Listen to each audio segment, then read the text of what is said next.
Buenos días a todos, a todas. Bienvenidos a esta conferencia organizada por el think tank Institución Futuro. Quiero agradecer en primer lugar, como es lógico, a don Carlos Ocaña que esté aquí y además que haya estado más veces, con lo cual se ve que nos tiene mucho cariño y además que haya dado todas las facilidades del mundo también para venir, que muchas veces no es fácil acomodar agendas, por lo cual muy agradecidos. También agradecer a Isabel Moreno, directora territorial de CaixaBank en Navarra, Aragón y La Rioja, que nos acompaña hoy en la mesa y que gracias al patrocinio de CaixaBank, pues aquí estamos, ¿no?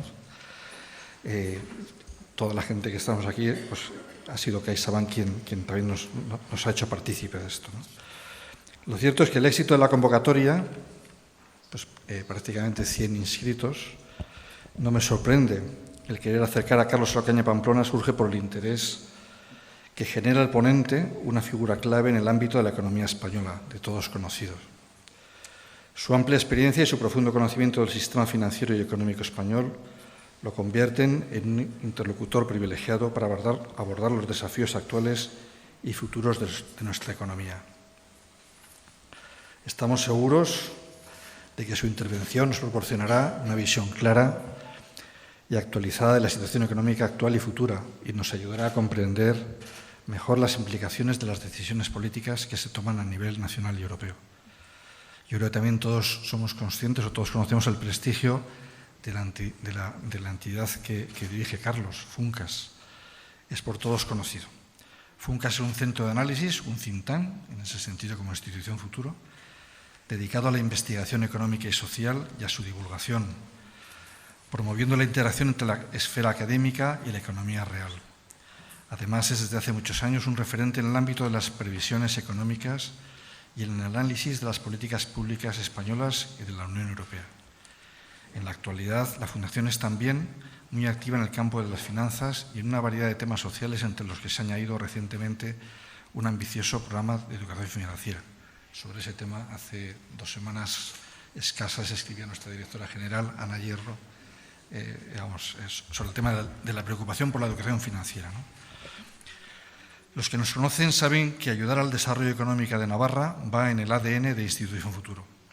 Informar y formar sobre asuntos socioeconómicos también. Como sabéis, somos un think tank, un centro de pensamiento, respaldado por un centenar de empresarios, directivos y profesionales que trabajan o que trabajamos por y para el desarrollo de Navarra. Es lo que nos preocupa y a lo que nos dedicamos.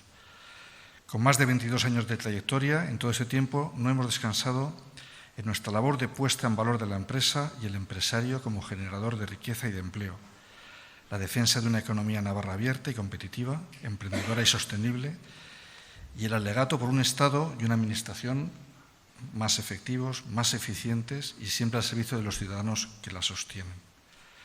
Organizar conferencias como esta es una de las formas en que Institución Futuro cumple con su misión. Y reunir a expertos de reconocido prestigio, como es el caso de Carlos Ocaña, nos sirve para crear espacios de encuentro donde compartir ideas y debatir perspectivas sobre temas que más nos preocupan. Les invito a los que los que aún no nos conocen o nos conocen poco, a que lo hagan y se sumen a nuestro proyecto de Institución Futuro. O sea, todo lo que sea poder aportar criterio, experiencia, conocimiento para el desarrollo de Navarra siempre es bienvenido y en ese sentido estamos más que abiertos. No quiero robarles más tiempo. A continuación intervendrá Isabel Moreno de Caixa, quien presentará al ponente. Tras la conferencia será Álvaro Bañón, economista y miembro de Institución Futuro, quien moderará el turno de preguntas que pueden realizar a través de las tarjetas que tienen en las mesas, pero en las sillas. Por mi parte nada más, Isabel, cuando tú quieras. Gracias. Quiero comenzar agradeciendo a Carlos Ocaña, director general de Funcas, su presencia en Pamplona hoy para disertar sobre las perspectivas económicas de España. La economía española ha demostrado gran resiliencia en un entorno global inestable. En el segundo trimestre de 2024, el PIB español ha vuelto a superar las expectativas con un crecimiento superior al del conjunto de la zona euro. Y precisamente ayer, Funcas revisó al alza su previsión para el PIB español en 2024, situándolo en el 3%, 5 décimas más que en su anterior proyección. Al mismo tiempo, eso sí, nos alertaba de las principales sombras a futuro, como la debilidad que ha mostrado la inversión y, fundamentalmente, el riesgo de agravamiento de los conflictos bélicos internacionales. Estos análisis rigurosos de la economía realizados por Funcas nos ayudan a comprender mejor la situación económica y las perspectivas de futuro y a tomar decisiones de gestión más adecuadas a las circunstancias. Sin embargo, Funcas es mucho más que un referente en el ámbito de los estudios y la investigación económica y financiera. Es una institución que promueve una sociedad mejor informada y que es muy activa en la divulgación del conocimiento económico que redunde en el beneficio de la sociedad. En esta línea, CaixaBank mantiene desde hace 6 años un acuerdo de colaboración con Funcas para impulsar la cultura financiera en la sociedad española. Una alianza que ha dado un impulso considerable a la formación de amplios colectivos en materias tan cruciales como el uso de medios digitales o la ciberseguridad, y que también ha contribuido a la mejor toma de decisiones cotidianas relacionadas con el ahorro y la gestión de las finanzas personales. Un mayor nivel de educación y cultura financiera no son solo fundamentales para alcanzar una mayor estabilidad a nivel personal, sino que contribuyen de una manera decisiva al desarrollo y a la prosperidad de las sociedades en su conjunto, mejorando las oportunidades para todos y ayudando a crear una sociedad con mayor cohesión social. En Navarra, Institución Futuro también promueve un mejor horizonte para la sociedad, a través de iniciativas que inviten a la reflexión y al análisis, con la organización de foros y jornadas como la que hoy celebramos con el director general de Funcas.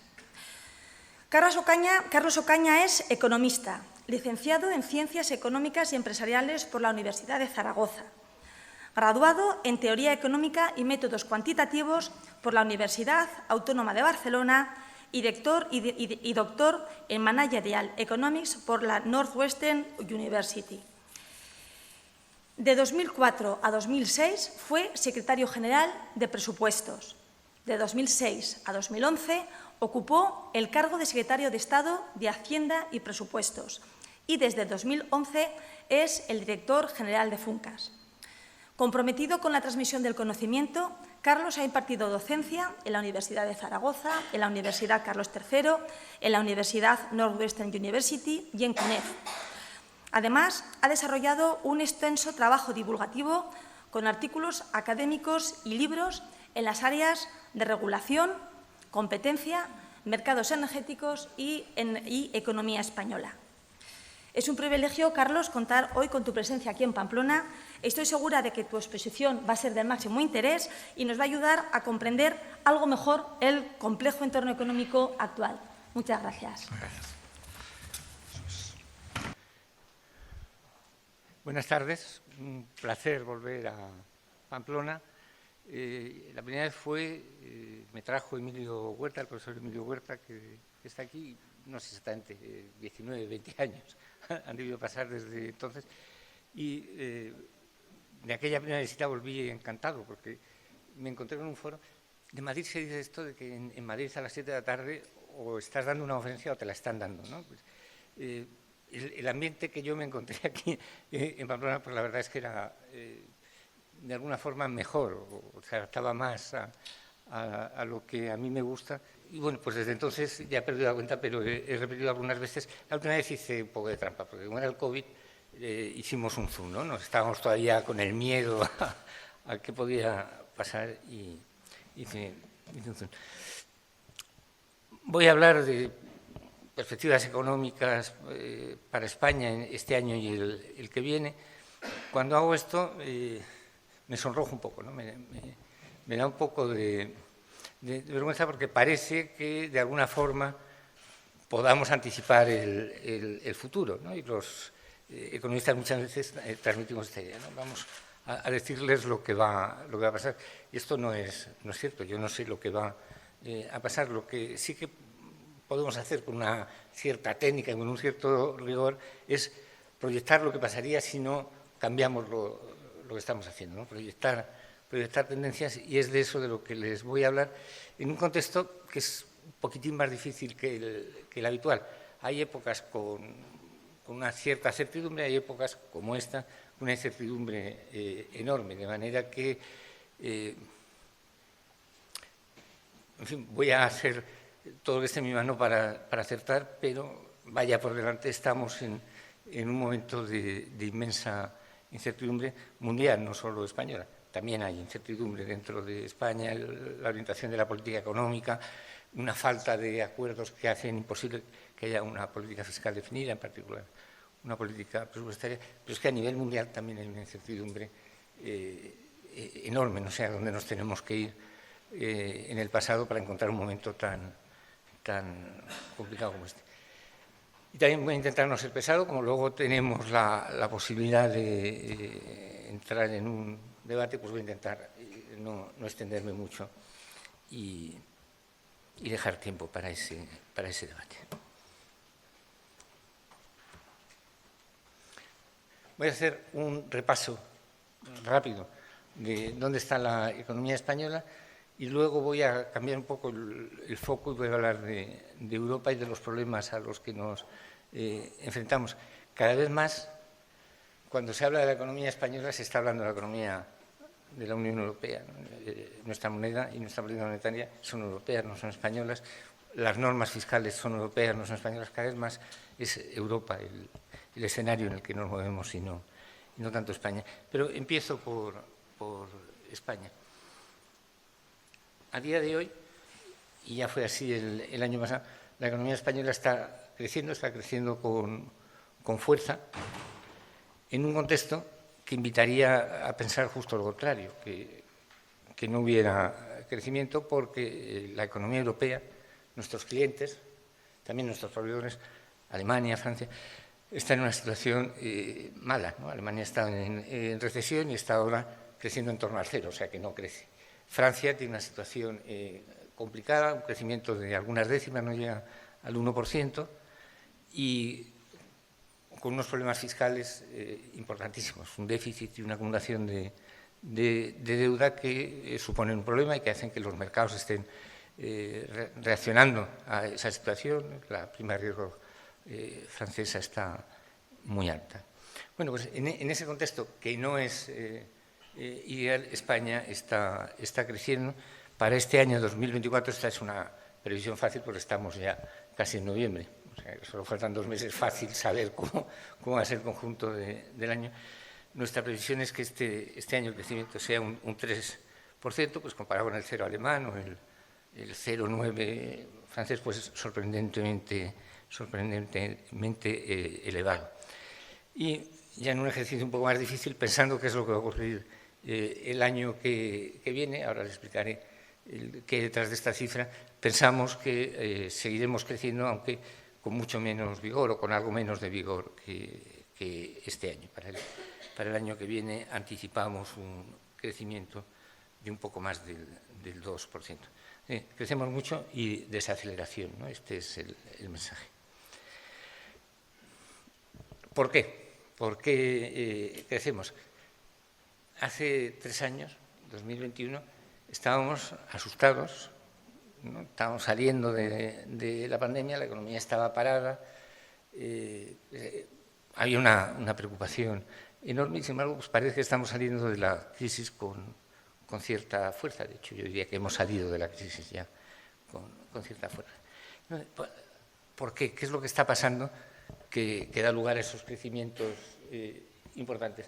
En el gráfico de su izquierda tienen la descomposición del PIB, de la producción de las rentas españolas en sus componentes, ¿no? El Producto Interior Bruto, pues la suma del consumo individual, del consumo público, de la inversión en la formación bruta de capital y el sector exterior, exportación y importaciones. Entonces, lo que tenemos aquí, lo que nos cuenta este gráfico es lo siguiente. Si comparamos el último año, entre comillas, normal, antes de la pandemia, 2019, con la actualidad, con 2023, que es el último año cerrado, lo que tenemos es que el consumo público ha crecido muchísimo. El gasto público está en unos niveles en los que no había estado nunca. Esto ocurrió en 2020 y 2021 porque cerramos la economía y gasto público sustituyó a la actividad económica privada. Por ejemplo, los ERTEs, ¿no? Una gran parte de la población dejó de ir a trabajar y en vez de cobrar de sus empresas, cobró del Estado. Y eso es muy, muy caro. Así que es normal que el consumo público se disparara en esos años. Lo que ya no es tan esperable, tan anticipable, es que en 2024 seguimos con esos mismos niveles de consumo público muy, muy elevados. En azul clarito en el gráfico está también la eurozona y lo que vemos es que eso mismo ha ocurrido en la eurozona, pero en España con más intensidad. Me voy al otro lado del gráfico. Las exportaciones también han crecido y han crecido con fuerza. ¿Y eso qué es lo que tiene detrás? Pues lo que tiene detrás es el turismo. Eso lo vivimos, ¿no? En nuestras carnes. Pues llega el verano, incluso últimamente ya no es solo en el verano, pues hay un movimiento grande de la población española y también extranjera. Y un crecimiento, esta parte es menos obvia, grande de los servicios no turísticos, que es un concepto que engloba un montón de actividades que van desde el transporte, los servicios que tienen que ver con las TIC, con la información y las comunicaciones, bueno, toda una variedad de servicios. Navarra es una economía fuerte en estos servicios no turísticos. Navarra no hay mucho turismo, pero servicios no turísticos sí que los hay. Y estos servicios no turísticos, en el conjunto de España, están mostrando un vigor, una fuerza, un crecimiento grande, al punto de que aportan el superávit de exportaciones de esos servicios, aporta 2 puntos de superávit cada año a nuestra economía. Esto es sorprendente, ¿no? Lo que yo recuerdo de hace muchos años, que España tenía las exportaciones, nuestro sector exterior no era competitivo, tenía dificultades. Bueno, pues desde 2020 el sector exterior está mostrando esa fortaleza. Servicios turísticos, no sorpresa, servicios no turísticos, esto es nuevo, es novedoso.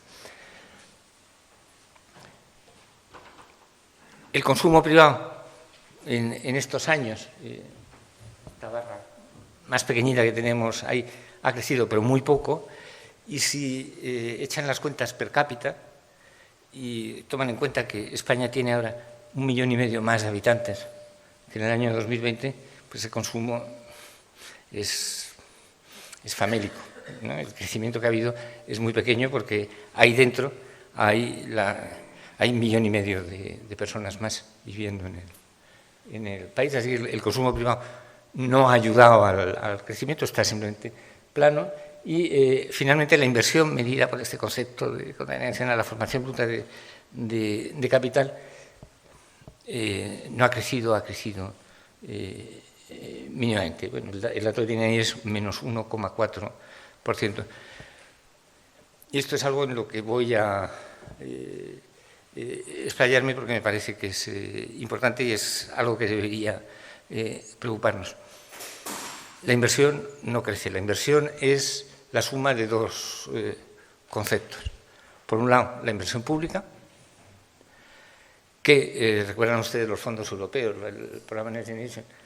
Hay una cantidad de dinero disponible para inversiones financiado con dinero público muy grande.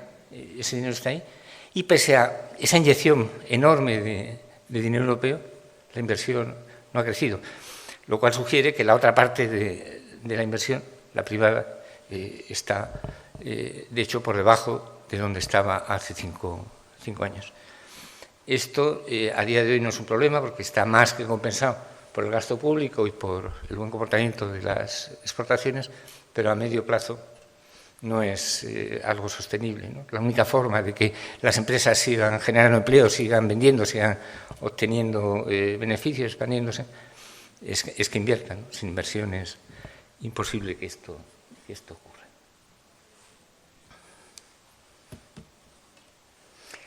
En este gráfico tienen la descomposición entre inversión privada, inversión pública y inversión total.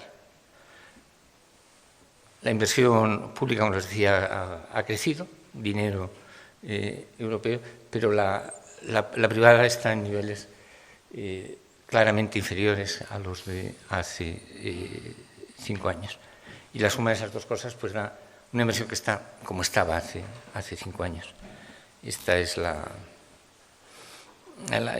variable a seguir, ¿no? la variable que debería preocuparnos. Y en resumen, el consumo público del sector exterior han sido los motores del crecimiento estos 5 años, lo siguen siendo a día de hoy, en 2024, mientras que la inversión es nuestra principal debilidad.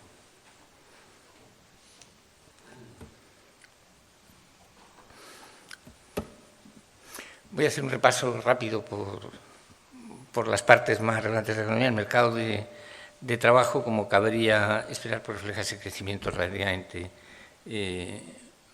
fuerte. Desde 2021 la población ha aumentado notablemente. Incluso en esas comunidades, el término que se ha puesto en moda, que no me gusta nada, es lo de la España vaciada, ¿no? Incluso en esas comunidades que no hay jóvenes, que los jóvenes se van, si miran la evolución de la población, lo tienen ahí por comunidades autónomas, no sé si se ve mucho un poco, sobre todo los que están en las filas de atrás, pero bueno, tienen ahí las 17 comunidades autónomas, y lo destacable es que en la mayoría de ellas ha habido un crecimiento de la población. Y esto es sorprendente, ¿no? Comunidades como, bueno, pues las dos Castillas, pero particularmente Castilla y León, que estaban perdiendo población, pues ahora tienen más habitantes que hace 5 años. Y esos habitantes han venido de fuera.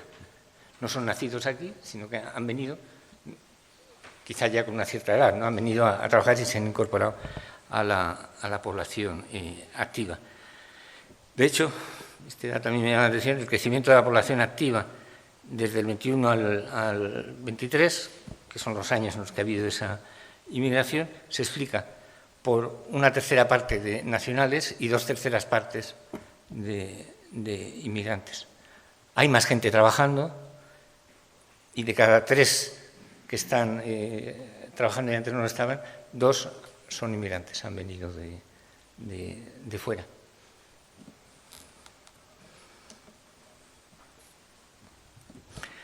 Otra observación sobre el mercado de trabajo que me parece relevante. En paralelo a que el consumo público, a que el gasto público ha crecido enormemente estos 4 años, ha crecido también el número de empleados públicos. 1 de cada 4 nuevos empleos es un empleado público, trabaja para la Administración.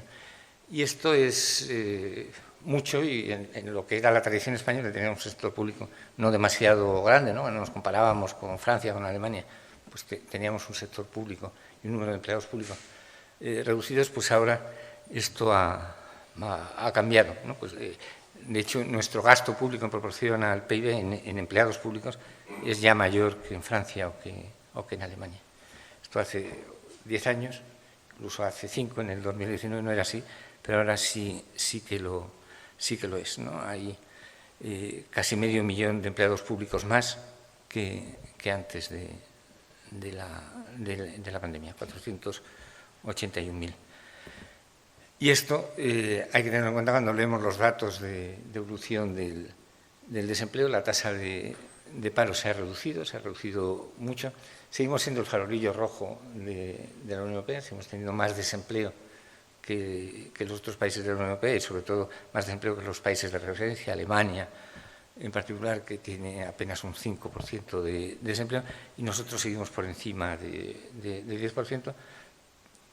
Seguimos teniendo un paro elevado, pero no tan elevado ahora como hace 5 años. En la perspectiva de 2020, cuando estábamos encerrados en casa, ¿quién nos lo iba a decir, no? Es una sorpresa, y es una sorpresa para bien, pero de nuevo con esta observación y preocupación, en la medida que esto está financiado con dinero público, pues la cuestión es si va a haber suficiente dinero público para seguir pagando esto dentro de 5 años, y dentro de 10, y dentro de 15. Cuando hablamos de España, pues tendemos a pensar que España es un algo homogéneo. No lo es, ¿no? Cuando hablamos de desempleo, pues, en realidad el problema de desempleo es muy distinto en unas partes de España que en otras, ¿no? En Navarra, en el País Vasco, comunidades más cercanas a Francia, el paro es algo superior, pero parecido al francés. Si nos vamos más al sur, y no digo ya a Canarias, las tasas de desempleo son muchísimo mayores, ¿no? En este mapa pues, se ve la tasa de paro. Cuanto más oscuro el color en el mapa, más desempleo. El paro está concentrado en algunas regiones, y esas regiones siguen estando muy por encima de la media europea. Y una última observación sobre el mercado de trabajo. Les he contado hace unos minutos que estamos exportando mucho, y estamos exportando mucho más que lo que exportábamos la década anterior. Cuando hace 20 años no exportábamos, el mantra de los economistas es que no somos competitivos. Es que no somos competitivos y por eso no exportamos, porque nuestros productos son más caros a igualdad de calidad que los que fabrican los alemanes o los franceses o cualquier otro país. Dando la vuelta al argumento, si ahora exportamos, ¿será que sí que somos competitivos? Bueno, tienen aquí dos medidas de competitividad a su izquierda: los costes laborales unitarios, su nivel para España es la columna de masa a su izquierda, comparados con Italia, Francia, la media de la eurozona y Alemania. Fijándonos en las columnas naranjas, que se refieren al segundo trimestre de 2024, pues esos costes laborales son algo menores en España que en Italia, pero casi iguales, y desde luego menores que en Francia y que en Alemania. Todo ese ajuste bastante traumático que hubo en la década anterior, pues como resultado ha dado que en este momento, desde el punto de vista de la competitividad laboral, pues estamos en una situación buena en el contexto europeo, ¿no? Si comparáramos con Asia o con Estados Unidos, la historia es un poco diferente, pero dentro de Europa pues no estamos mal. Hace 10 años definitivamente estábamos mal. Y otro indicador que me parece interesante es el coste de la energía, en particular de la electricidad, para las empresas, ¿no? Que lo hemos desglosado del precio medio de la electricidad. Y como pueden ver ahí, España, azul clarito, comparado con la Unión Europea, la línea negra, pues tiene ahora unos costes de la electricidad, y podríamos generalizar de la energía, inferiores a los que soportan en promedio las empresas del resto de Europa. Bueno, estos dos apuntes para trasladar la idea de que el buen comportamiento del sector exterior tiene que ver con que somos razonablemente competitivos. Las empresas españolas, no todas, estoy hablando de promedio, pero tienen un nivel de competitividad, una ventaja competitiva que no tenían hace unos años.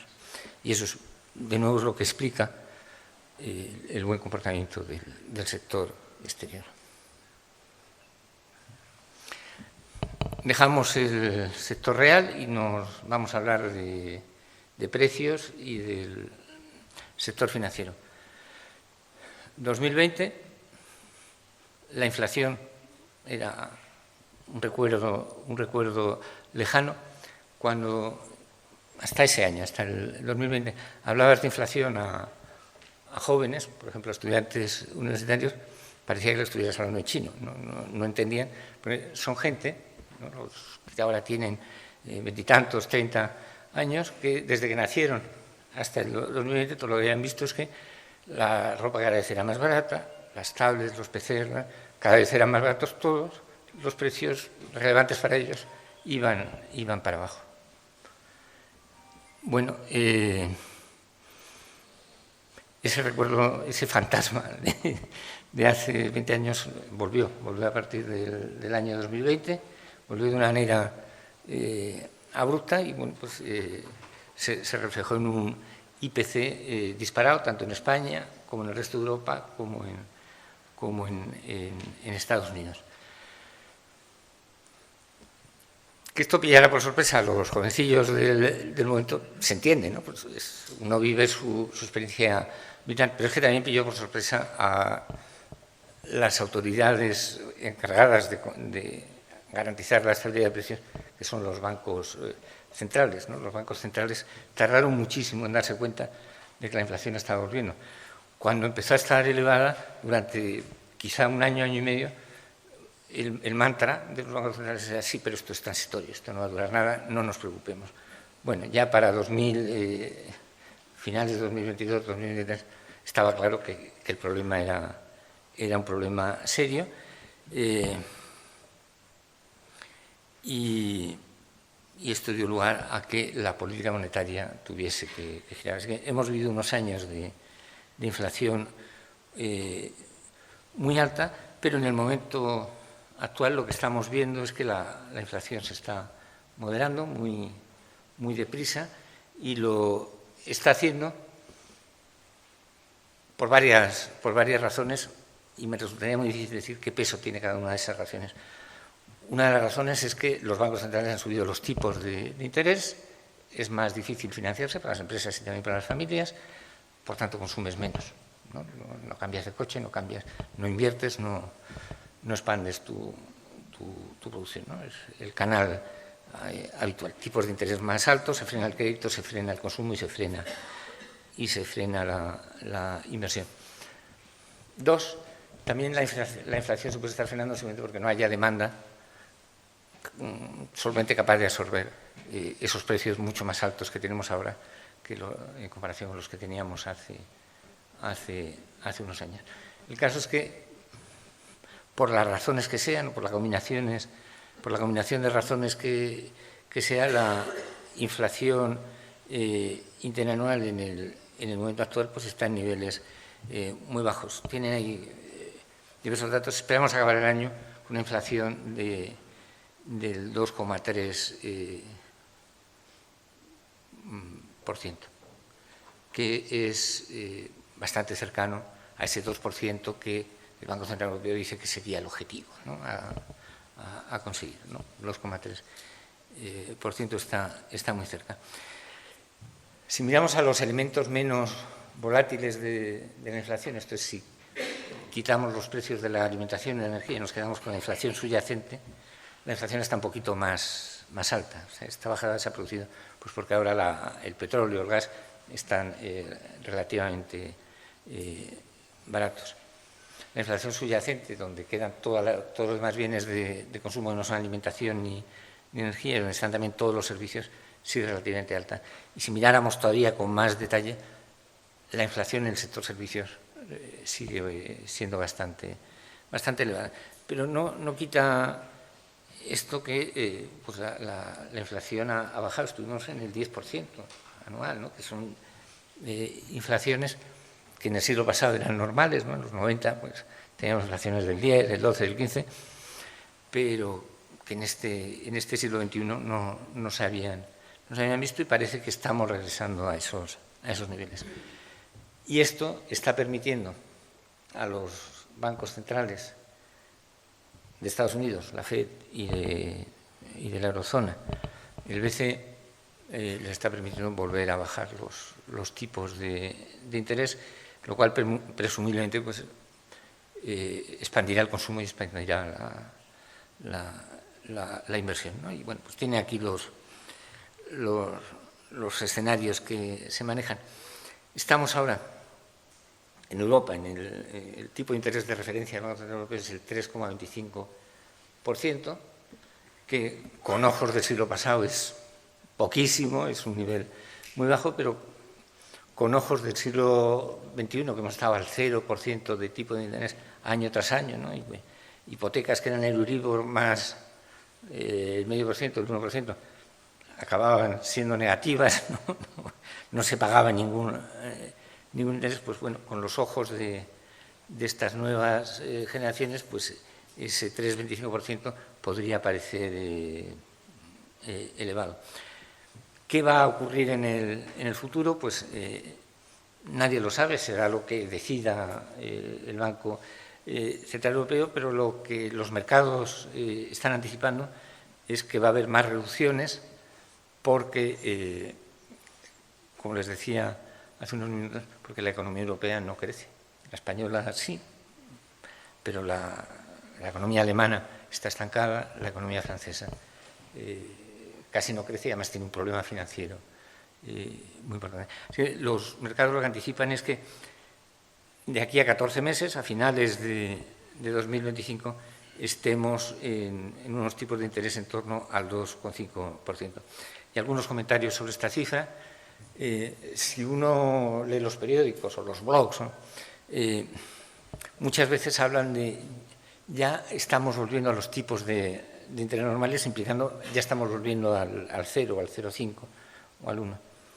Eso no parece que vaya a ocurrir. Estamos volviendo pues a este nivel, a un 2,5, que es un nivel muy bajo, ¿no? Una economía, la europea, que crece a lo mejor al 2, pues un tipo de interés que crece al 2 o menos y que tiene una inflación del 2, un tipo de interés del 2,5 en términos reales es casi cero o negativo en algunos países.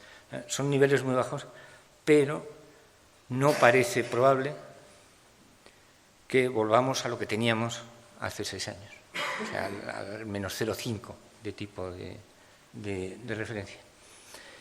Esto, pues según a quien se lea, parece malo, ¿no? Hay una cierta crítica implícita muchas veces, ¿no? Lo que dicen los periodistas y algunos no periodistas también.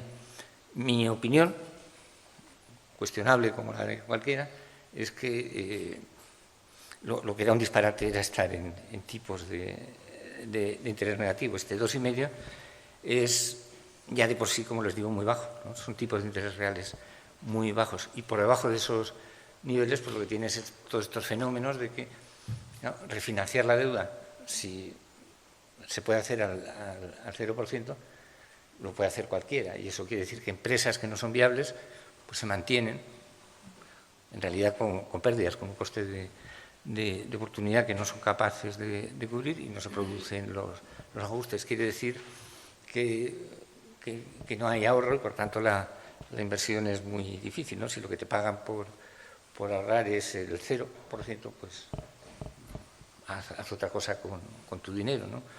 O consumirlo o dedicarlo a operaciones de riesgo, ¿no? Compra, en fin, lo que sea, cualquier producto que pueda dar una rentabilidad más elevada.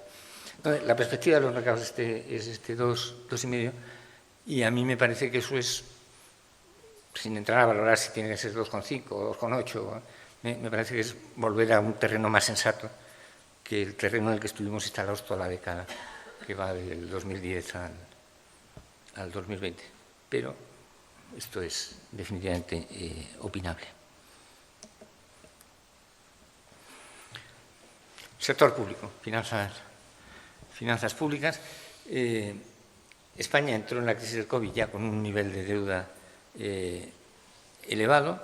La consecuencia de esos gastos extraordinarios que hubo que hacer en el año 20 y en el 21 y que hemos mantenido en el 23 y en el 24 es que ha habido déficits importantes y, por tanto, pues la deuda pública ha aumentado, ha crecido, ¿no? Y estamos ahora instalados en estos niveles que, bueno, van cambiando, pero en torno al 110% del PIB, que son muy grandes. Les recuerdo que formamos parte de una Unión Europea que tiene en el frontispicio esta norma de la deuda no puede superar el 60% y el déficit no puede superar el 3%. No es una regla muy realista, porque no la cumplimos nosotros, no la cumple Francia, no la cumple más que Alemania, Holanda y algún otro país. Pero esa es la referencia moral, de alguna forma, que tenemos, y con respecto a esa referencia pues tenemos unos niveles de deuda altísimos. Financiar esa deuda todos estos años que el coste de financiar la deuda era 0, 0,5, menos 0,5 algunos años, pues es muy fácil, ¿no? No cuesta nada, ¿no? Simplemente la deuda que emitiste hace 6 meses o 1 año o 5 años, la refinancias y como es al 0%, pues por supuesto que lo puedes hacer. El problema es que esa política de expansión cuantitativa, ¿no? Es el nombre clave que usamos los economistas, esa política de expansión monetaria enorme se está acabando o se ha acabado, ¿no? Esa deuda pública española, el 105-110% del PIB, la francesa también en ese mismo orden de magnitud, la italiana también en ese mismo orden de magnitud, la financiábamos a un coste muy bajo y colocándosela indirectamente, pero colocándosela al Banco Central Europeo, que es un comprador solvente y se quedaba con gran parte de esa deuda. Y el problema que se avecina es que el Banco Central Europeo ha tomado la decisión explícita de dejar de comprar esa deuda. Entonces, va a ser más difícil colocar la nueva deuda y va a ser más caro, las dos cosas. Ahí hay una amenaza que tendremos que vivir con ellas, pero en mi opinión es la vulnerabilidad principal de la economía española en este momento. Siendo honestos, este problema parecía que se iba a producir en 2018-19, porque ya la economía iba bien y parecía que había llegado el momento de normalizar las políticas monetarias. Pero llegó el COVID y no solamente no se normalizaron, sino que se corrió más todavía en la otra dirección. Y aquí estamos en 2024, que ese ajuste no se ha producido todavía, pero bueno, eventualmente se va a producir. No es inviable mantener de manera indefinida esos tipos de interés que en términos reales son muy, muy negativos, ¿no? Un 0% de interés con inflación del 2, del 3 o del 10%, como ha sido estos años pasados, pues el tipo real es menos 10. Básicamente, menos 8. Okay. O sea, a mí me parece que este es uno de los principales problemas, quizá el principal problema al que nos vamos a enfrentar.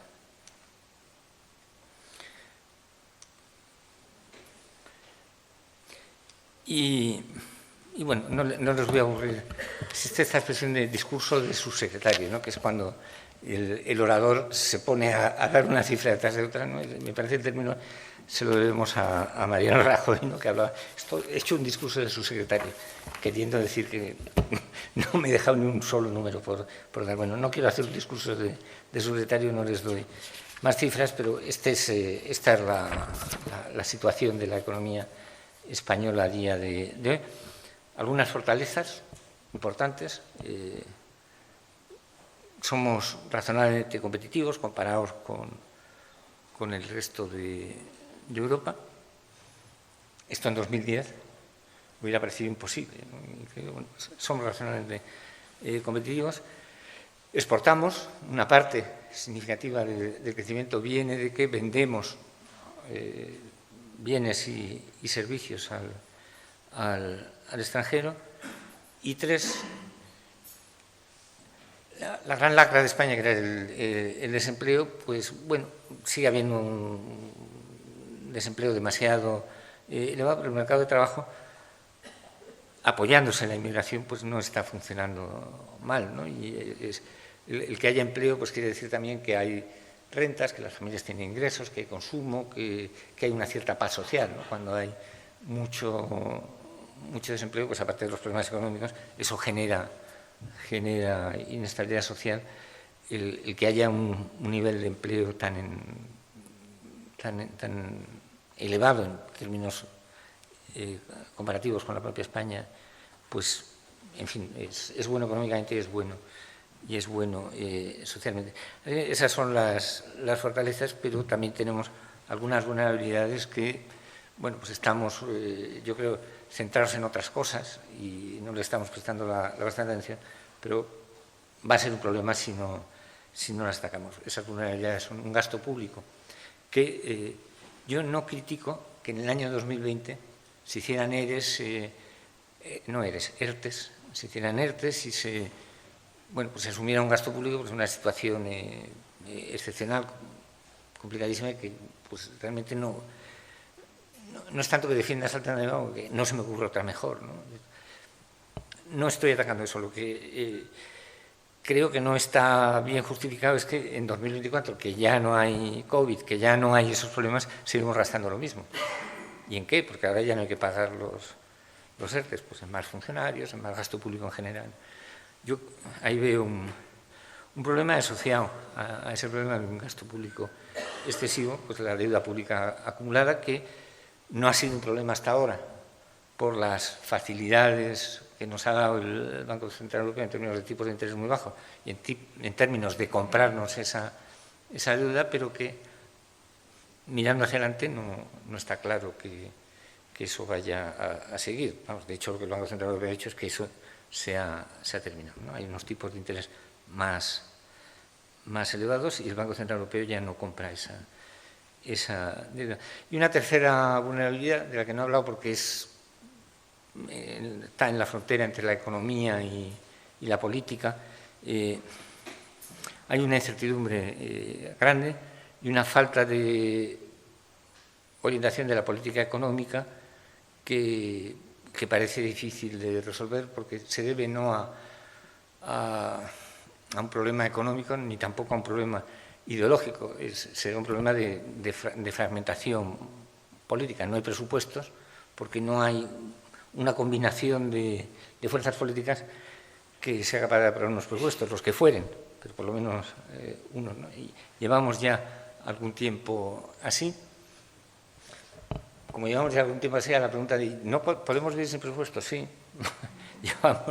llevamos algún tiempo viviendo sin presupuestos, pero esto no es gratis, tenemos unos presupuestos que se pensaron para el año 2022, en una situación en la que estábamos, pues, de nuevo, muy asustados, acogotados, con la situación económica, con el COVID, con la salida de la crisis, con todo el problema tremendo, de las cadenas de suministro que se rompieron, y la fabricación física de bienes y servicios, de bienes, la fabricación física de bienes y el llevarlos a sus mercados, en aquel momento era difícil, era muy complicado. Un momento en el que la inflación se disparó, andábamos en niveles del 10%, y que, es muy osado por mi parte decir que la política económica que respondía a esa situación seguramente no es la que conviene ahora, que la inflación está en otros niveles, que la deuda está también en otros niveles muy elevados, etcétera, etcétera, etcétera. Hay un problema de incertidumbre y de falta de una política económica definida.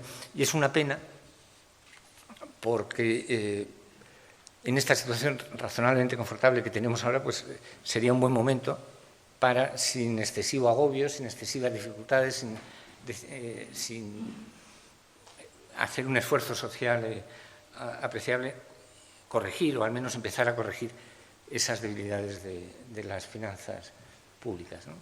Las normas europeas,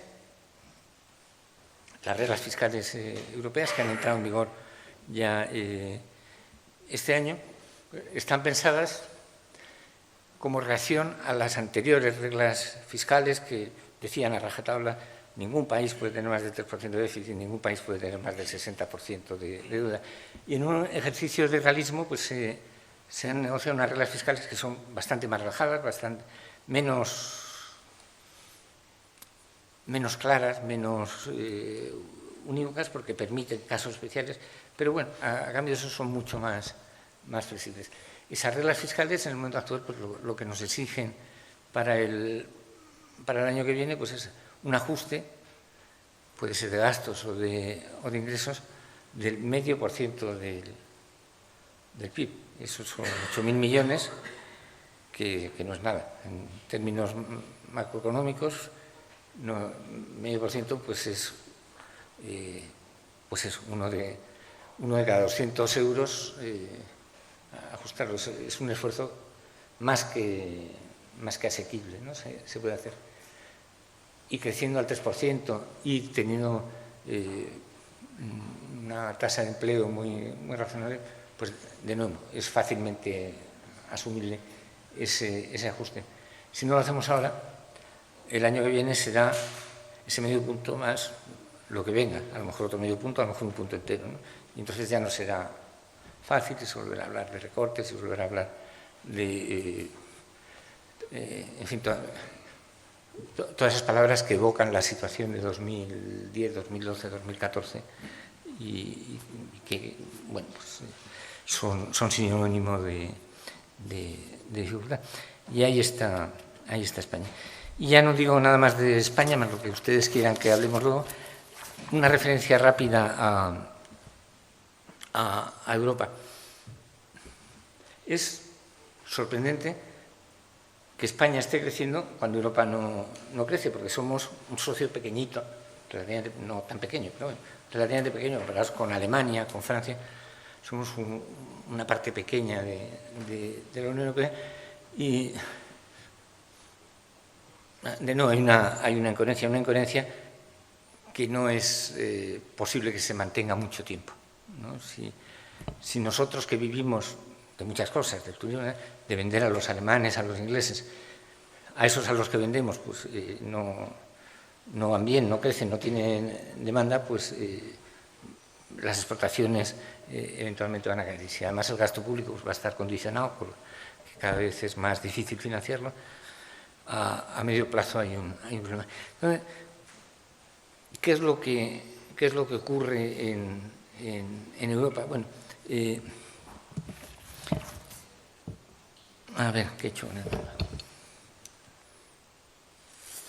Pues lo que ocurre, como les decía, es que el crecimiento está en niveles bajísimos, pues tienen ahí las tasas de crecimiento. 2025 es una hipótesis, es una previsión, pero en el año actual, pues crecimientos entre el 0 y el 1%, o sea, muy bajos, y asociado a esto una situación financiera de Europa que tampoco es muy buena, ¿no? Las finanzas públicas de la mayoría de los países de la Unión Europea pues están en una situación complicada. Tienen ahí la sostenibilidad de deuda, se suele medir mirando la evolución del ratio, de la ratio deuda-PIB, ¿no? Y si esto aumenta es insostenible y si disminuye es sostenible, ¿no? Y así es como los financieros miran esta cuestión, luego los justifican de muchas maneras, pero esa es la situación.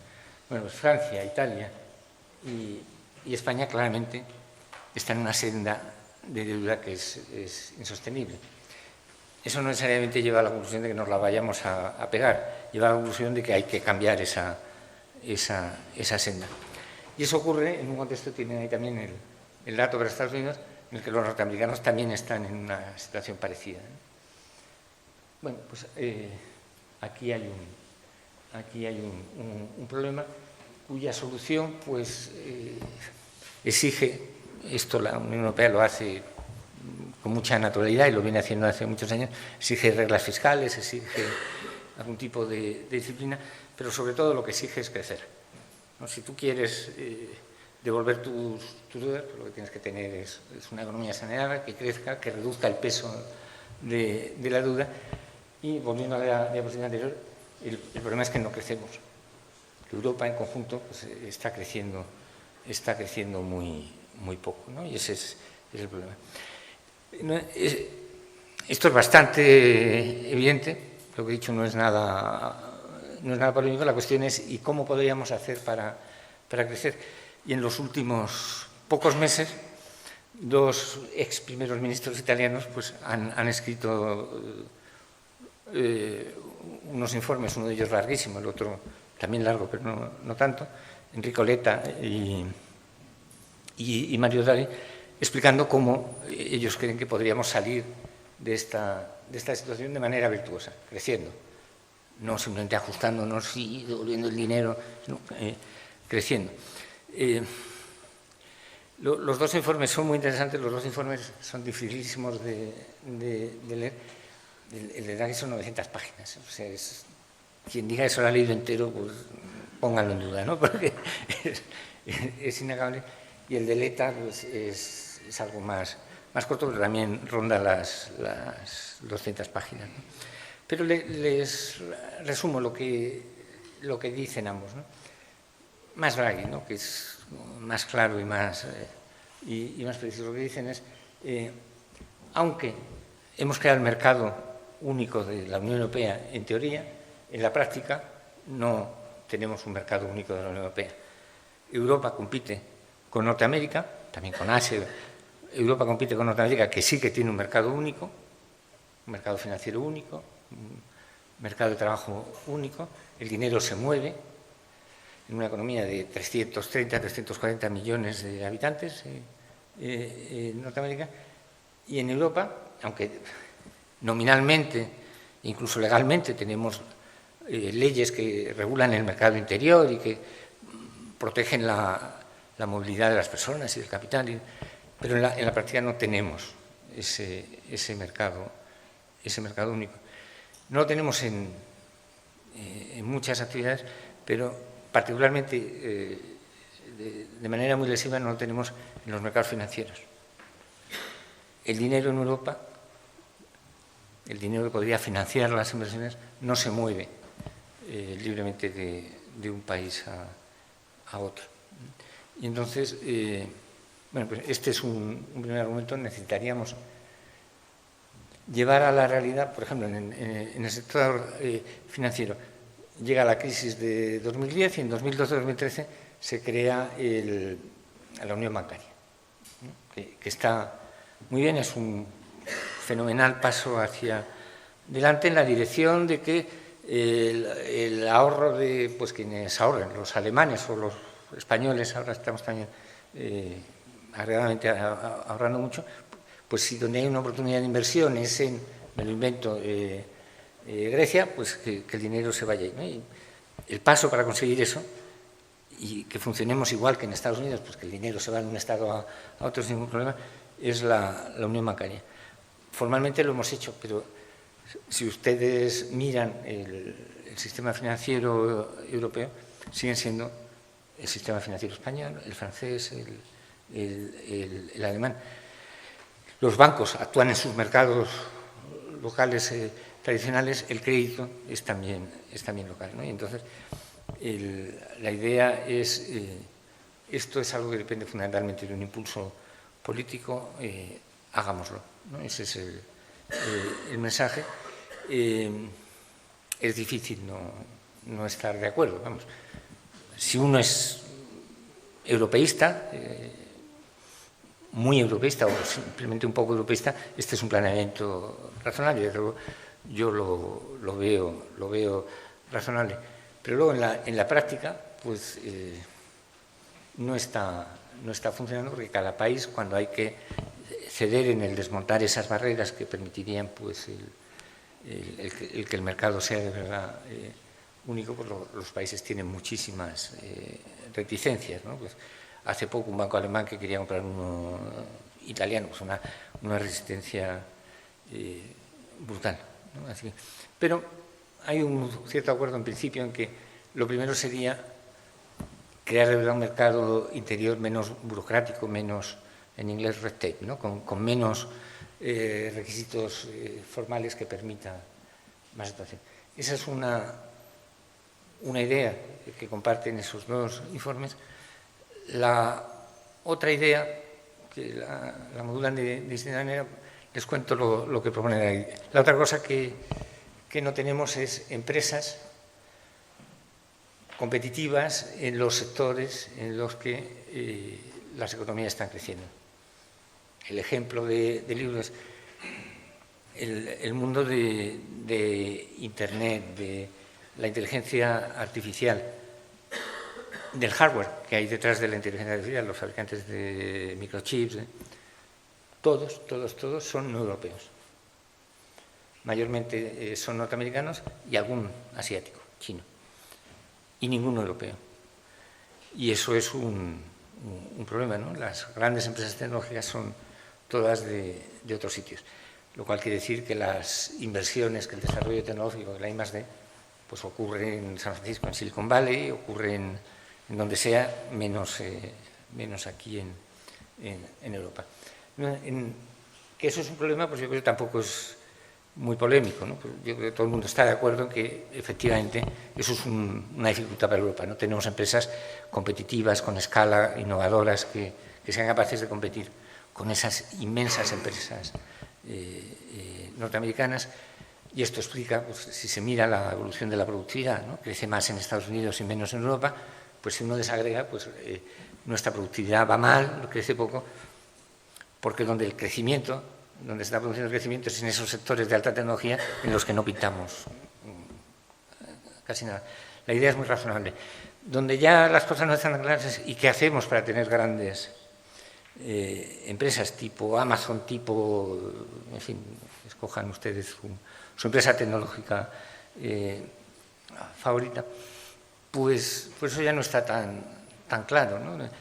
¿Por qué los norteamericanos tienen esas grandes empresas?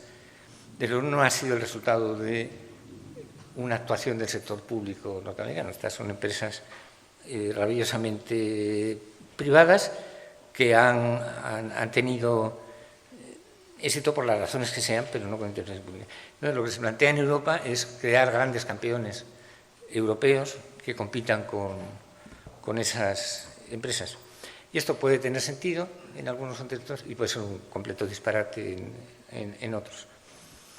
Historia de éxito, Airbus, ¿no? Pues, la fabricación de aviones también tiene unas economías de escala enormes y Europa pues tenía sus fabricantes franceses de algún peso, británicos, también algunos, Rolls Royce, España poquita cosa, pero teníamos casa. Bueno, se crea una gran empresa a partir de esas que ya existían, el know-how estaba ahí, los ingenieros estaban ahí, sabíamos hacerlo, a partir de eso se crea Airbus y, bueno, pues compite muy razonablemente con Boeing y con los fabricantes de otros países. Y de hecho,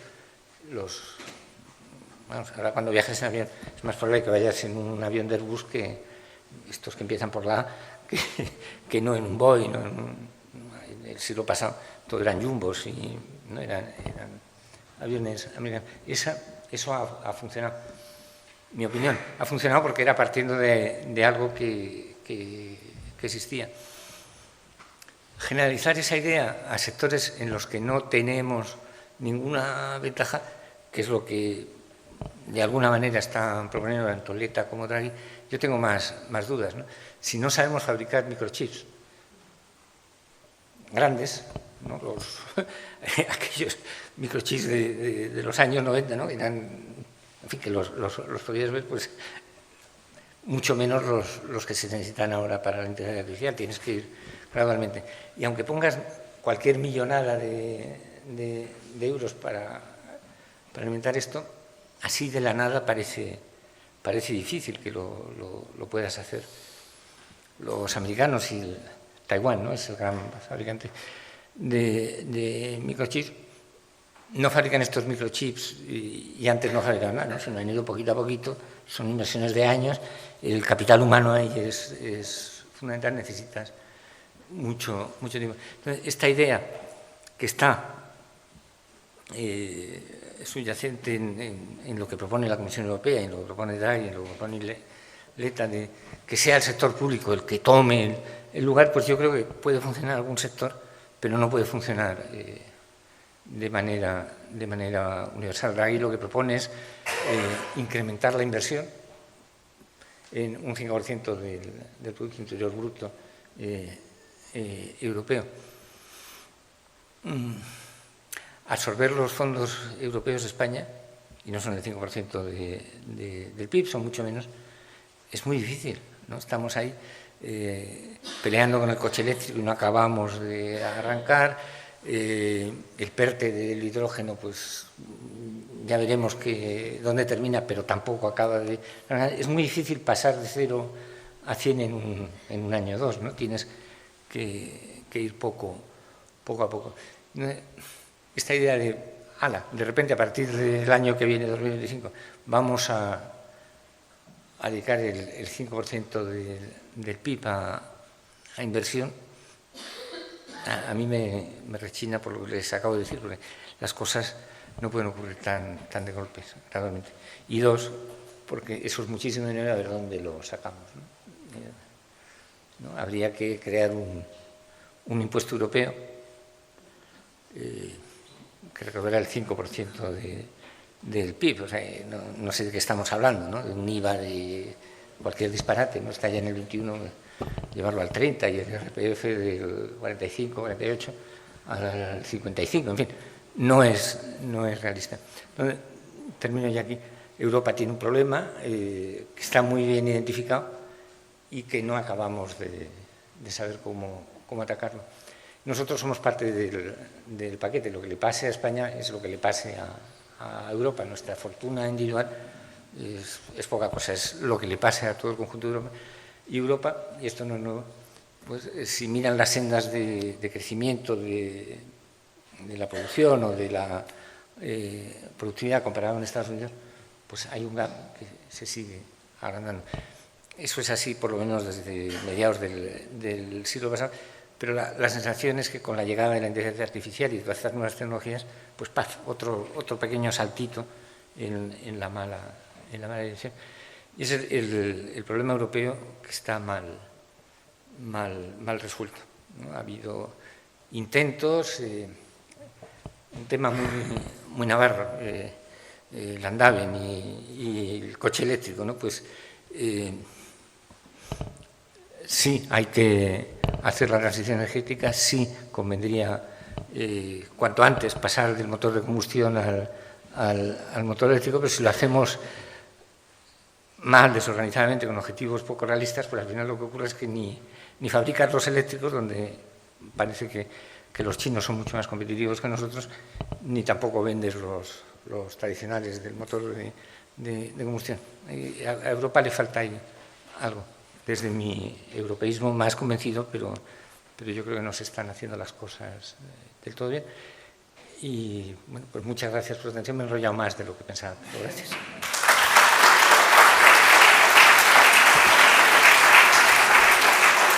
Muchas gracias. La primera es un dato que ha chocado a la audiencia y a mí también, que estaba en la presentación, que es el dato del crecimiento de los empleados públicos en 500.000 personas en los últimos 5 años. Esto, claro, el problema de esto es que en momentos de subidas de recaudación, pues más o menos lo aguanta, pero claro, ¿cómo se soluciona esto cuando de repente puede bajar la recaudación fiscal de manera drástica, como puede pasar en 2009, 2010, etcétera?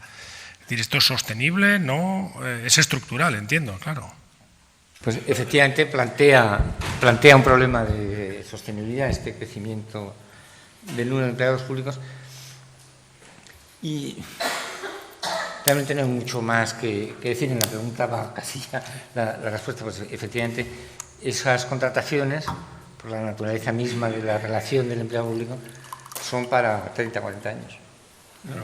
Y el incremento se queda ahí estabilizado estructuralmente. Pero intentando ser un poco más sofisticar la cuestión es, no todos los empleos públicos son lo mismo.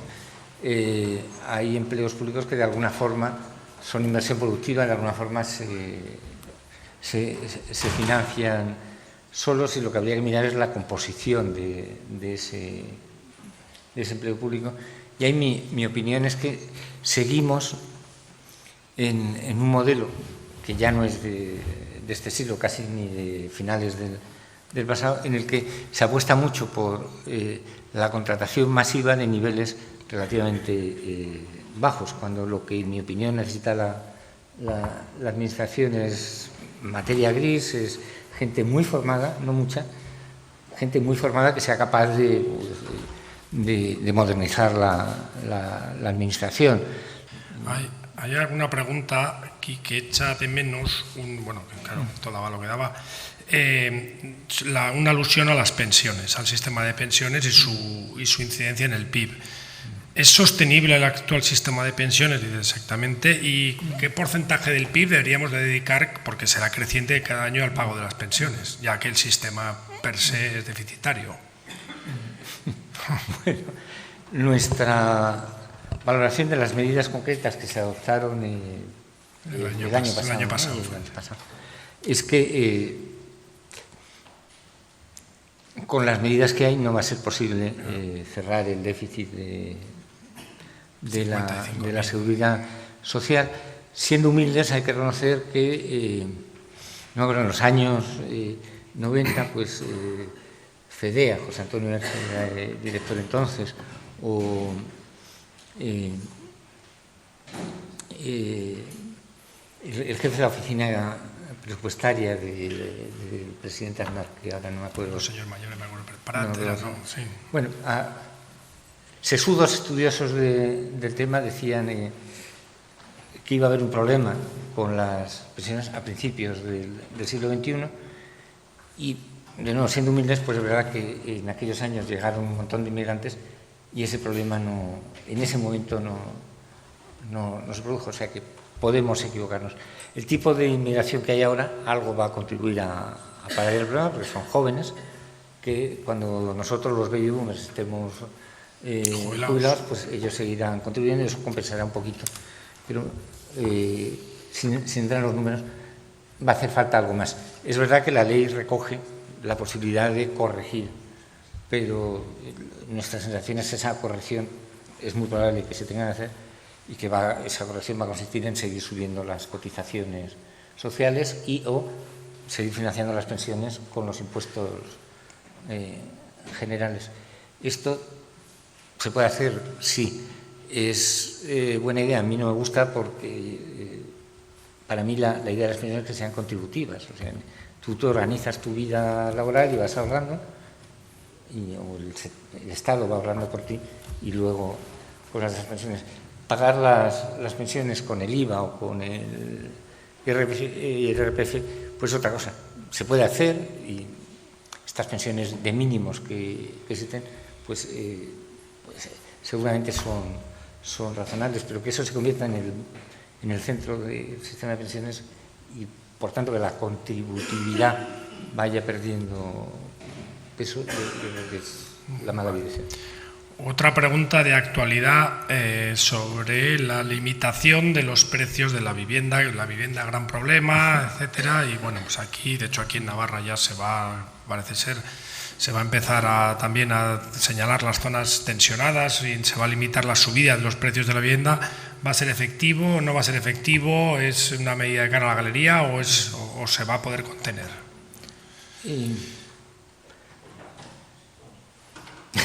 Saco el manual de economía, ¿no? Sí. De introducción, ¿no? Tema 2. Oferta, ¿no? Y demanda. Pues las limitaciones de precios pues hacen que la oferta y la demanda no coincidan y que haya desabastecimiento, desajustes, ¿no? Viviendas vacías.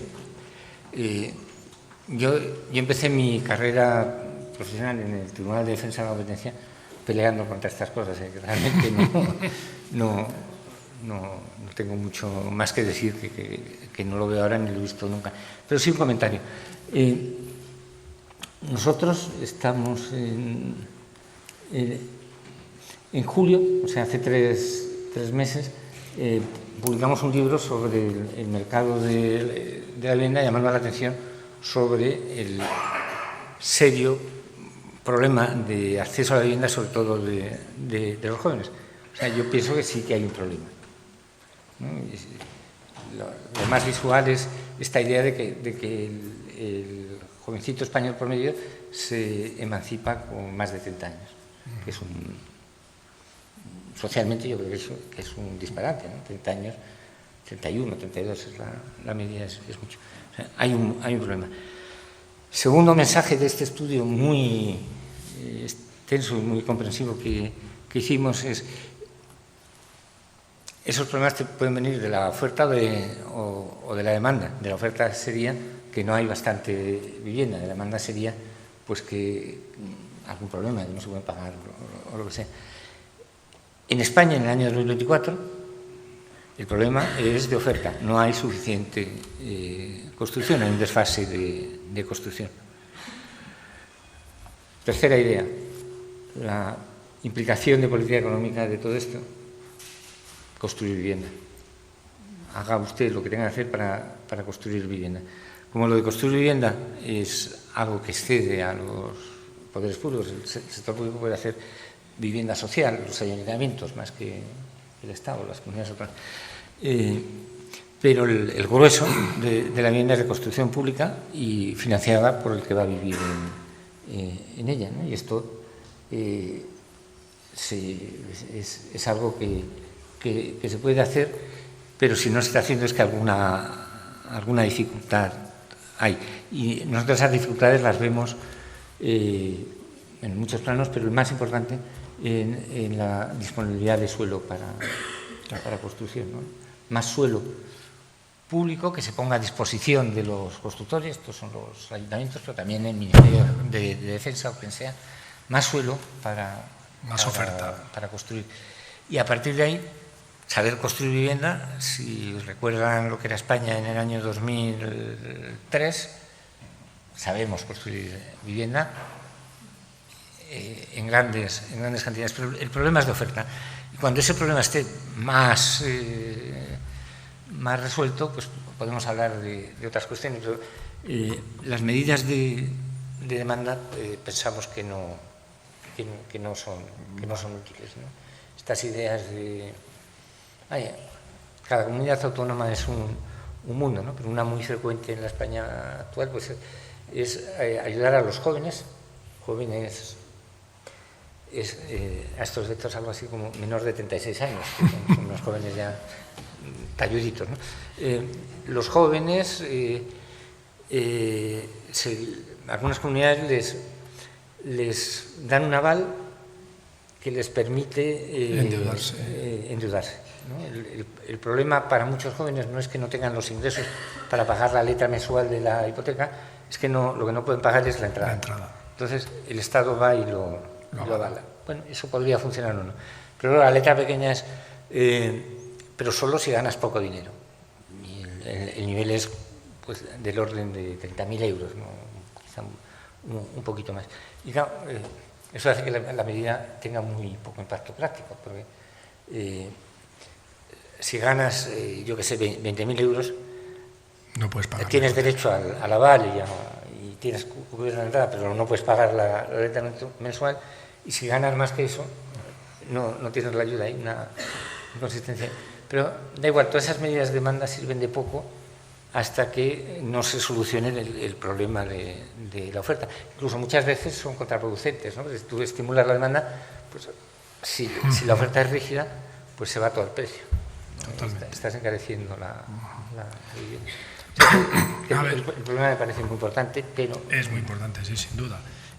Una pregunta de aquí. En esa previsión del alza del PIB español, ¿cómo ve la economía navarra? ¿Crece al mismo ritmo más o menos? ¿Y qué papel considera que juega la política fiscal de la comunidad foral en este ritmo de crecimiento? ¿Ayuda o no ayuda? No sé si está al tanto del detalle. Sí, esa última no me atrevo. No sé los detalles, ¿no?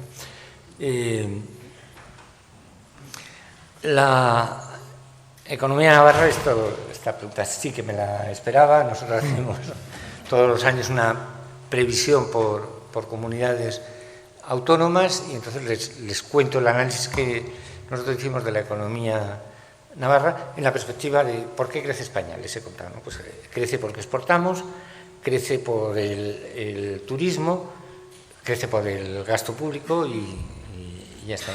En ese contexto ¿dónde está Navarra? En la media un poquito por debajo, porque el turismo aquí turismo no hay, sí que hay, pero no como en Andalucía o no como en Baleares, las islas, en Baleares o en Canarias. Entonces es un elemento diferencial, pero que yo diría, pues tampoco pasa nada, ¿no? Por no ser una comunidad turística. O sea, yo no veo que eso sea un problema, pero ciertamente hay un diferencial por esa razón. Una cosa que ha perjudicado a muchas comunidades fabricantes industriales, de automóviles, de bienes de equipo, en Navarra no ha ido mal, ¿no? Se exportan en particular automóviles y también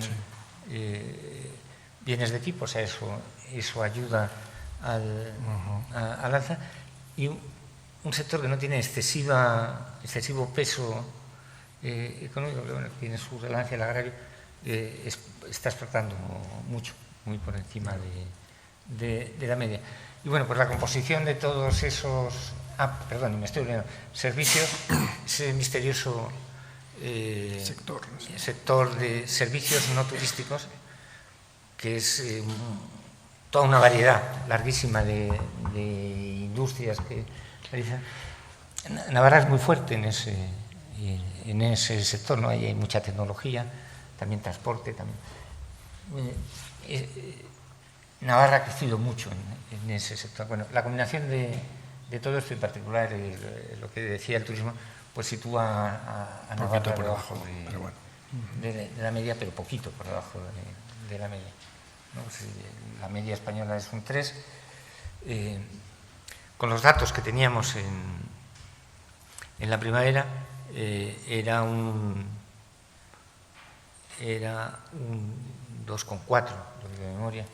Pues ahora sería algo más porque Línea ha corregido todas las cifras, un poquito por debajo de la media. No es una mala situación, y sobre todo ninguno de estos factores es demasiado estacional ni demasiado cíclico, ¿no? O sea que bueno.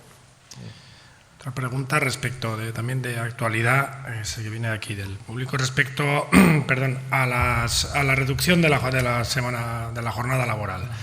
Si eso dispararía nuestros costes laborales unitarios o perjudicaría nuestra productividad, especialmente con nuestros competidores americanos y asiáticos con los que estamos compitiendo en los mercados, sobre todo las empresas navarras, muchas de ellas. A ver cómo lo digo. Nadie está en contra de la reducción de la jornada laboral, todos están a favor, ¿no?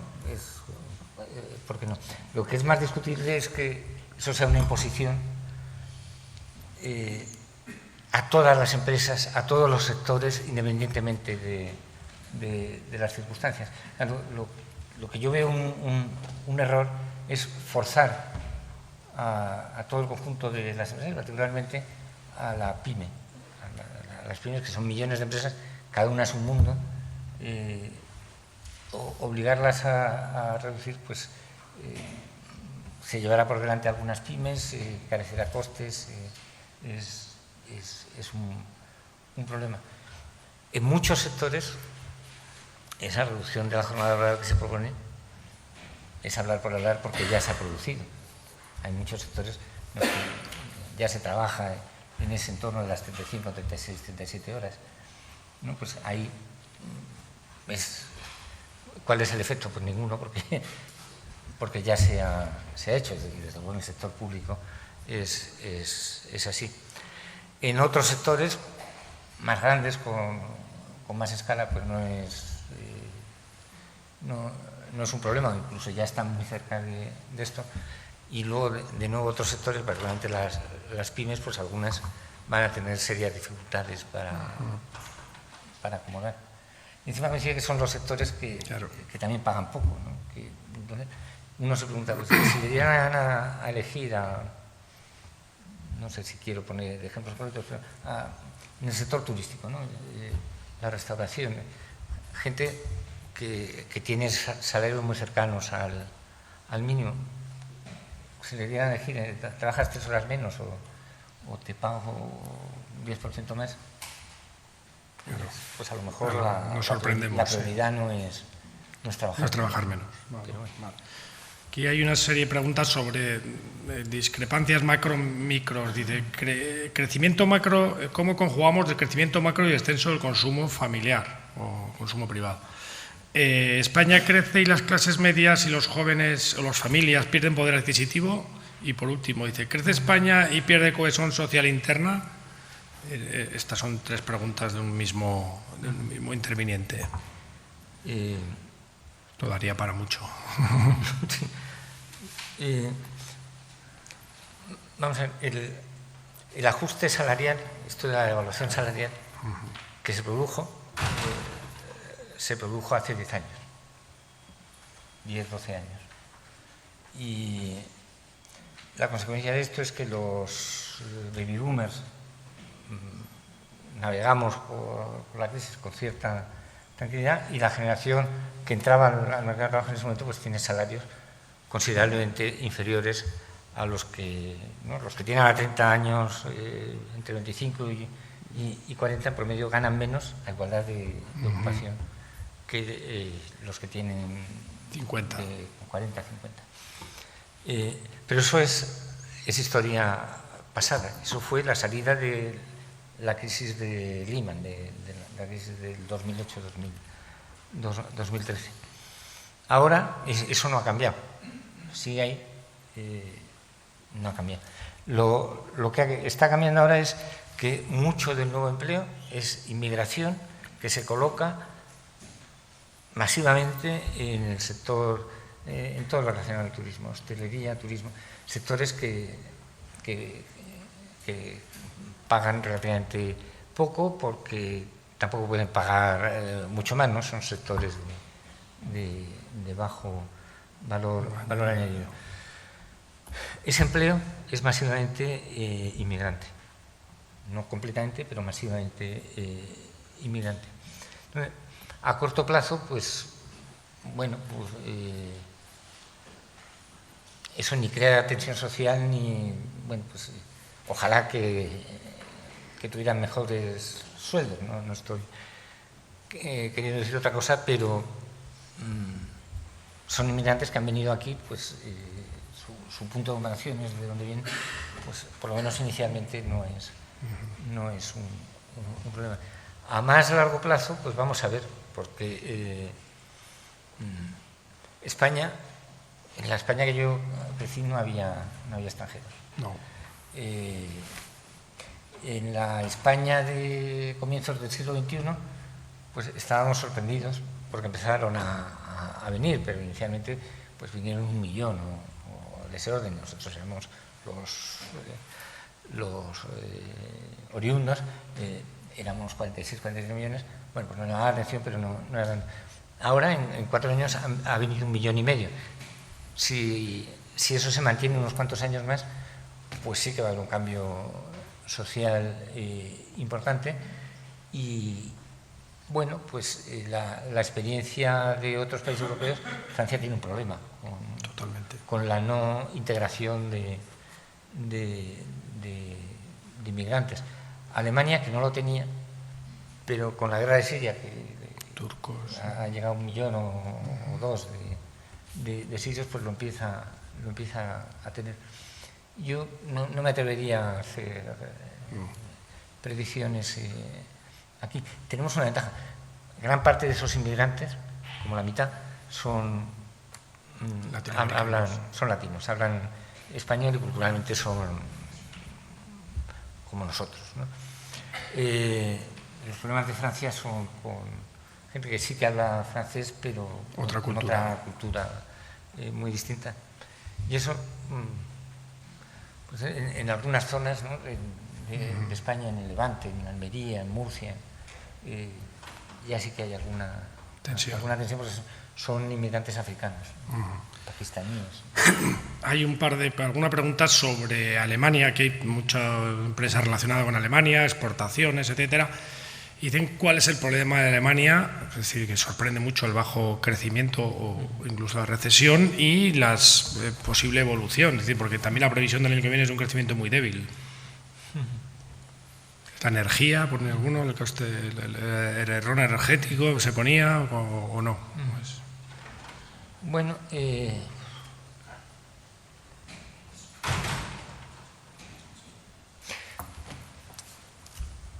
no es mi especialidad, Alemania, ¿no? Pero lo que oigo a los que se supone que saben, pues les oigo 2 cosas bastante distintas. Unos más apocalípticos que dicen, bueno, el tiempo de Alemania ha pasado porque ellos apostaban por la industria ya está de vuelta, fabricaban coches sofisticados de combustión, coche eléctrico, desde el punto de vista tecnológico, pues es facilito, ¿no? No tiene tal, y entonces ahí van a perder su liderazgo en los bienes de equipo, que es la otra cosa en estas grandes empresas industriales alemanas, pues un poco lo mismo, y ya no van a hablar. A mí eso no me suena razonable. En el otro extremo, pues el argumento de que van a pasar 3 o 4 años malos porque se han quedado industrialmente obsoletos, tienen una administración, no conozco en detalle, pero poco moderna. Nuestra agencia tributaria, comparada con uno de ellos, pues es una maravilla en comparación, no quiero sacar pecho ni nada, pero bueno, pues tienen una administración anticuada, tienen una industria que también se ha quedado un poco fuera del mercado, tienen unas infraestructuras. Ahora estamos con que los trenes españoles, yo esta mañana he venido en tren desde Madrid y hemos llegado tarde, pero bueno, todo el lío que hay, ¿no?, con Renfe, con Adif, no hay semana que no pase algo, y yo creo que sí que hay un problema aquí en España, pero te vas a Alemania o a Holanda, tienen un sistema ferroviario de los años 70, vamos, antiguo, pues no han invertido, las autopistas se están quedando viejas. Bueno, como son disciplinados, piensa uno, pues van a tener un ajuste y luego tirarán para adelante. Y entre esas dos visiones, pues con criterio técnico no me atrevo a decirles mucho. Mi intuición es que como son disciplinados, pues lo harán, ¿no?, esa apuesta por la ingeniería, pero bueno, están en esa pelea y se resisten mucho al cambio. Esto sí que es cierto. Por ejemplo, esto de modernizar la administración, no digo nada revolucionario, ¿no?, pero pues, que tus relaciones con la administración sean por ordenado y tal, les está costando Dios ayuda. Vamos nosotros, más del sur, menos ingenieros, vamos muy por delante, o sea que sí que tienen un problema. Yo creo que tenemos tiempo todavía para un par de preguntas más, si no me dicen nada. Una relacionada con, además, lo traigo a cuenta de lo que has dicho sobre el coche chino y los aranceles, etcétera, y mezclándolo un poco también con las elecciones americanas, y que Europa probablemente también reaccionaría.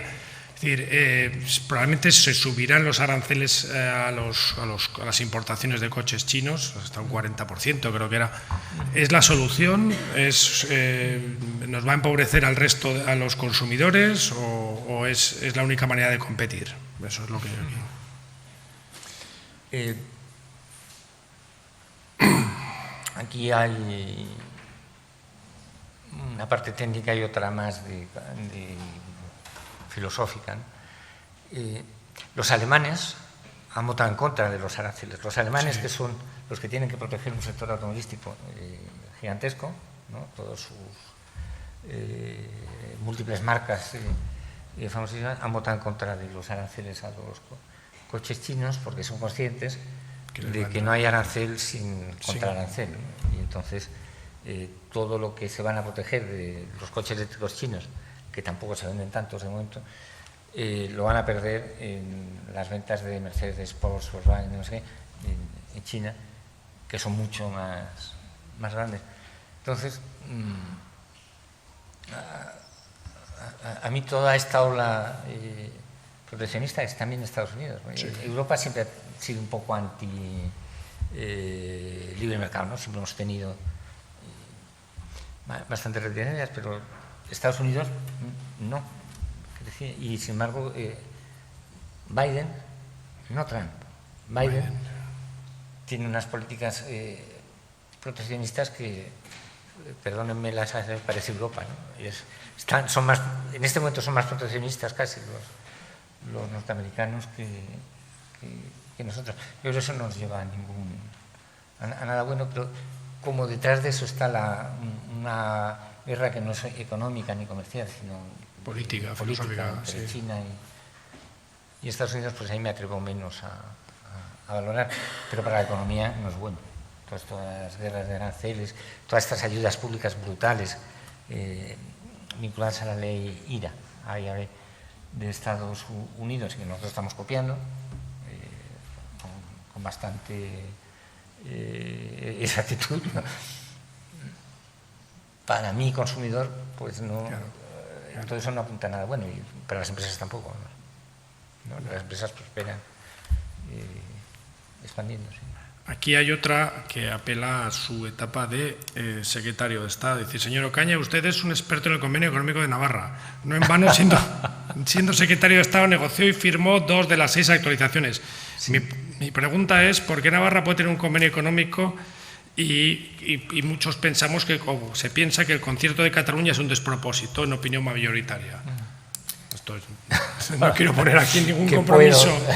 ¿Qué puedo contestar? Porque me imagino que todos ustedes son navarros, ¿no? ¿Qué puedo decir? Salir airoso. Salir airoso, ¿no? Hombre, sí, me tocó negociar 2 veces el concierto. O sea, déjenme ser claro. Si el mundo empezara hoy, yo no creo que fuese buena idea que hubiera conciertos. Si el mundo empezó hace 4 siglos y tienes algo que está funcionando, pues por razones que no son de economía, sino de otro tipo, pues bueno, tienes el concierto y funcionas. Si extiendes el concierto a me voy al otro extremo, a las 17 comunidades autónomas, eso no va a funcionar. Inviable. ¿No? Es inviable. Cataluña es mucho más grande que Navarra y también mucho más grande que el País Vasco. Y entonces que Cataluña adopte un sistema como el que tenemos aquí, pues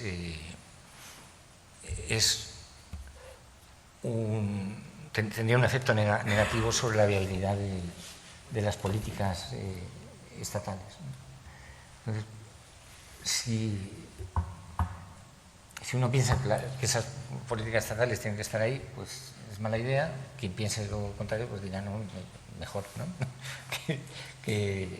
¿Para qué quieren en Madrid ese dinero? Pero vamos, yo no pienso eso. Yo creo que sí que es buena idea que haya un Estado que, aparte de una administración central, que aparte de las cosas obvias, de la defensa, la seguridad, la diplomacia, pues también haga políticas públicas de otros tipos. Vale, y la última, pues no queremos que pierda el tren, que aunque salga con retraso, que no sabemos, pero los españoles tenemos un nivel de educación financiera muy bajo, lo dice el Banco de España, la OCDE, PISA, etcétera. ¿En qué estamos fallando? ¿Por qué no interesa? Bueno, como cierre me encanta Por eso la región, sí. Es algo a lo que le dedicamos un esfuerzo tremendo. Pues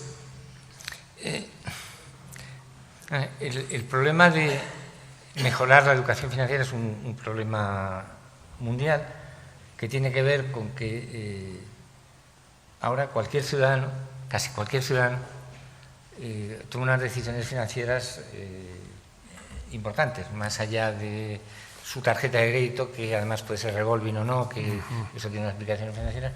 El que más, el que menos tiene su hipoteca, tiene su préstamo de consumo. Y yo me imagino que mis abuelos no necesitaban saber muchas finanzas porque jamás piden un préstamo.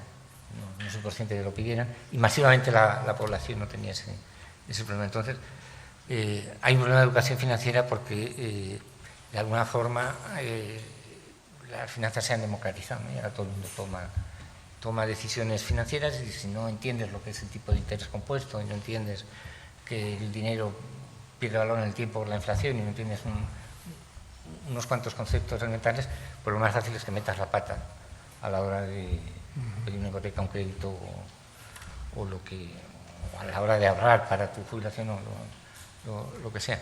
¿Por qué España está peor en ese ranking? Lo que está peor es estas encuestas que hace la OCDE y comparan países, ¿no? Y bueno, pues, se hacen preguntas como las que acabo de sugerir, ¿no?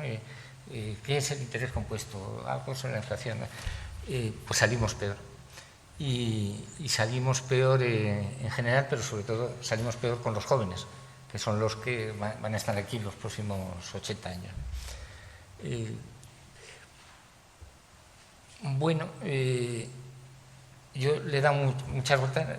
Tenemos un programa muy considerable de educación financiera con CaixaBank y con el resto de entidades de CECA, y la idea es mejorar esos niveles de educación financiera para los jóvenes, pero también para los mayores, que les ha pillado esto de la digitalización. Y bueno, pues ya durante el confinamiento era tremendo, ¿no? Da igual qué edad tuvieras, o te comunicabas por internet o olvídate, ¿no? Porque estábamos encerrados en casa. Entonces, bueno, pues ha habido que hacer un esfuerzo por digitalizar a la gente mayor. Pero más allá de eso, lo que yo pienso, que es una opinión personal y a lo mejor muy equivocada, lo que yo pienso es la educación que yo he necesitado para moverme en la vida me la han dado instituciones educativas, ¿no? Pues aprendí las matemáticas que tuviera que aprender, lo que sea, lo aprendí en el colegio, en la universidad. Y si la educación financiera es un instrumento necesario para moverte por la vida, pues el sitio para aprender no es algo no reglado, sino que debería ser parte de la educación. A lo mejor no tiene mucho sentido a un niño o una niña de 10 años ponerle a estudiar interés compuesto, pero en algún momento, antes de terminar, pues explicarlo. Y esto, por cierto, no tiene que ver con otros niveles culturales. Cuando tú haces este tipo de preguntas, de encuestas, pues a gente de una buena formación, y médicos, ingenieros, ¿no? Que son buenos estudiantes, pero en esto hacen agua como el que más. Entonces, yo lo que creo, aunque no es lo que estamos haciendo, porque no es nuestra competencia, lo que estamos haciendo es programas concretos para formar a gente concreta, pero la solución a largo plazo es pues que los programas educativos, igual que te enseñan otras cosas, pues también te enseñan un poquito, ¿no? No hay que enseñar finanzas, ¿no? Sofisticadas y activos de antigüedad, no. Préstamo hipotecario, cómo funciona, ¿no? Para defenderte en la vida. Y eso pues no se hacía porque no era necesario, a mi abuelo no le hacía falta, y ahora es que sí que es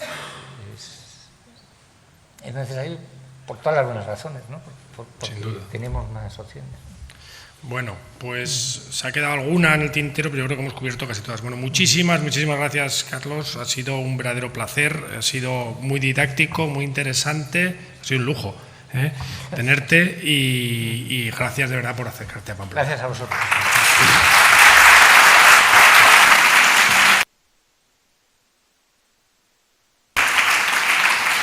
¿Tienes a las 3?